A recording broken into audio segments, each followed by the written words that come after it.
Buenas, buenas. Soy Alicia Eugenia Silva y hoy es viernes 23 de mayo del 2025.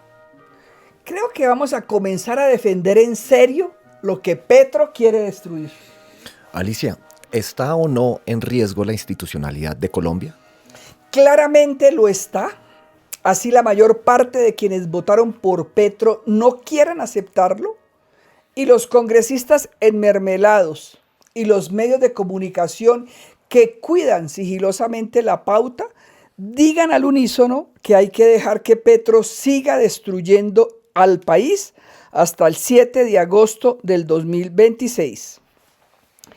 Quienes se han dado cuenta de los riesgos inminentes en que está poniendo Petro dicha institucionalidad son algunos políticos, algunos jueces, algunos magistrados y la ciudadanía que votó por la mayoría de los congresistas que hoy conforman la oposición en el Senado y la Cámara de Representantes de Colombia.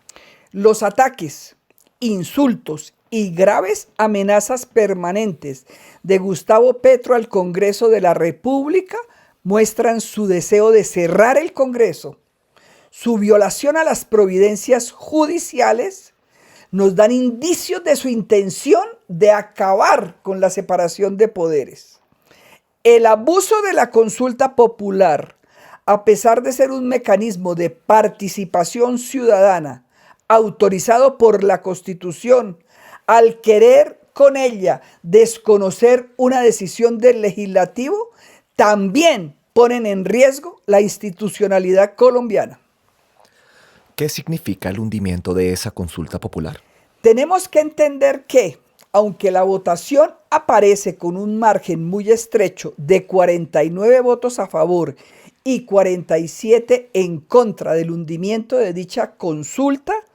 en realidad el margen hubiera sido mucho más amplio si de los congresistas que se salieron para no votar, los 8 de los partidos tradicionales hubieran obedecido al pie de la letra el sentido de la ley de bancadas y en lugar de salirse de la votación, hubieran votado con su respectivo partido. Además, el gobierno se beneficia de las 5 curules sin elección popular que Juan Manuel Santos le regaló a las FARC con su acuerdo de paz contra la voluntad ciudadana. ¿Cómo se logró la unión de la oposición cuando vio tan amenazada la institucionalidad colombiana? Semanas antes de la votación, la mayor parte de los partidos de oposición entendieron la amenaza contra la democracia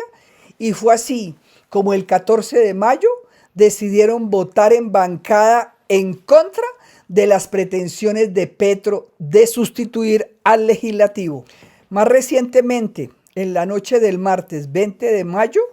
negaron en el Senado por un amplísimo margen la pretensión de Pizarro de revivir la votación de la semana anterior.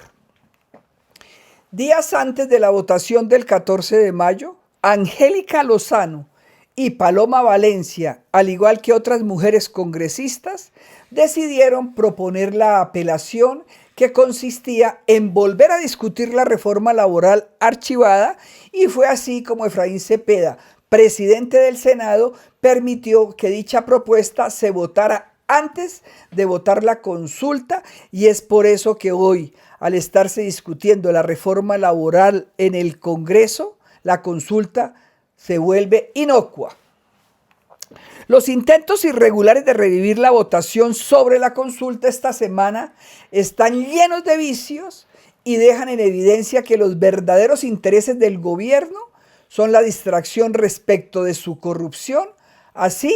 como recuperar votantes defraudados mediante el raponazo a los colombianos de 750.000 millones de pesos. ¿Por qué Petro insiste en sus amenazas, en sus consultas y en sus insultos por doquier? Todo esto se explica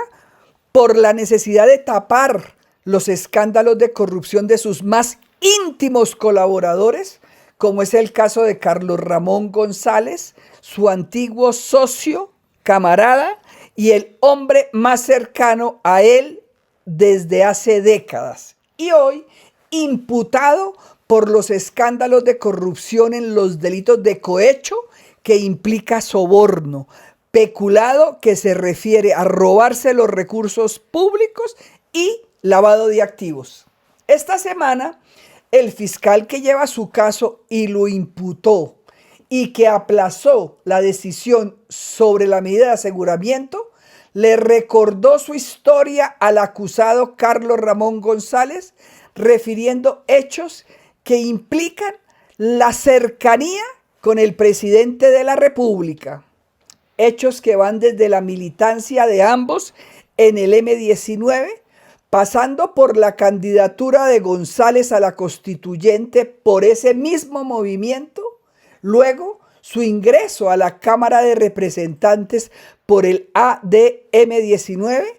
y como director del DAPRE de Gustavo Petro y en la Dirección Nacional de Inteligencia de este gobierno, entre otros. El deterioro de la seguridad, de la salud, los insultos, las amenazas de cerrar el Congreso, el silencio atronador de Petro con respecto a la corruptela coordinada por Carlos Ramón González, así como los eventos prepago,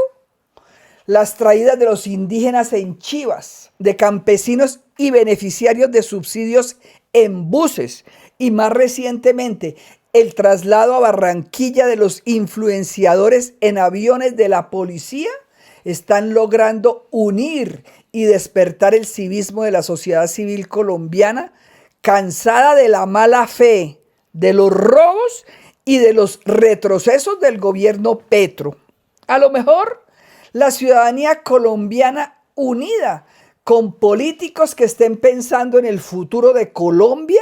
logremos movilizarnos con expresiones de cultura ciudadana potentes para contrarrestar la involución petrista con acciones colectivas como las que lograron los portugueses en la Revolución de los Claveles o la que logramos los bogotanos para la protección de nuestra agua con los símbolos de protección de Naciones Unidas. Que la luz nos acompañe.